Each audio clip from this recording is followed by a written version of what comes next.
सदगुरु की एक किताब है, आपने जरूर सुना होगा, इनर इंजीनियरिंग। मैंने पहले भी इसको पढ़ा था, बहुत पहले। अभी फिर मन किया पढ़ने का, तो मैंने इसको खरीदा और फिर से पढ़ना स्टार्ट किया। दिमाग का लेवल चेंज होता है। जो पहले पढ़ा था उस समय की अंडरस्टैंडिंग, जो अभी पढ़ा उस समय की अंडरस्टैंडिंग में काफी ज्यादा वाइड डिफरेंस है।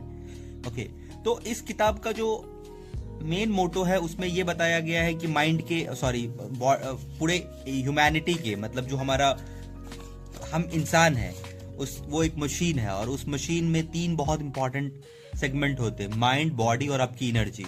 ओके, एक चीज जो समझाने की कोशिश किया गया है, वो मुझे भी फील हुआ, बट उसके लिए करेक्ट वर्ड नहीं मिल रहा था। अभी इस किताब से वो वर्ड मिला, तो मैं आपके साथ शेयर कर रहा हूं कि आप ऐसा सोचो कि आपके अचीवमेंट को कोई प्रेज नहीं कर रहा है। मतलब nobody is here around you who can think, who can praise कि आपने क्या किया। मतलब ऐसे इसको लेमैन में समझो कि आपने क्या उखाड़ा, इससे किसी को फर्क नहीं पड़ता है।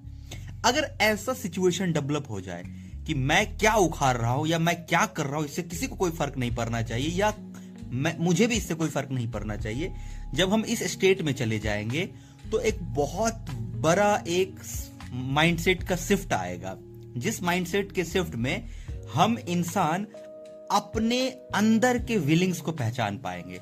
जैसे कि एग्जाम्पल ले रहा हूं कि मुझे रिसर्च करने में अच्छा लगता है।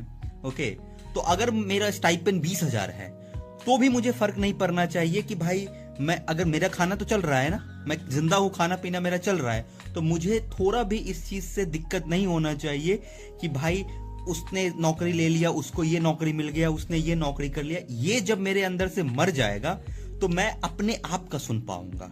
जब आप बाहर की सारी आवाजें बंद हो जाएगी, तब आप अपनी आवाज समझ पाओगे। तो इसलिए लोगों को ऐसा, अभी स्टार्टिंग में लोग बहुत सारी चीजें डिसीजन ले लेते हैं, बट 35 साल की उम्र के बाद जाने के बाद उसे लगता है कि उसने लाइफ में डिसीजन कुछ और लेना चाहिए। और वो इसलिए होता है क्योंकि हम सारी आवाज जो है वो बाहर ही सुन रहे हैं। जब हम अपने अंदर का आवाज सुनने लगेंगे ना, तो बाहर के आवाज जो होगा ना, वो एकदम सप्रेस हो जाएगा। तो बाहर का आवाज सुनने में बहुत चीजें हैं, जिसमें कि कंपैरिजन है एंड सो ऑन सो। तो बाहर का आवाज जो है वो बहुत ट्रूथ नहीं है। आपको अपने अंदर का समझना पड़ेगा कि आपको क्या चीज अच्छा लगता है।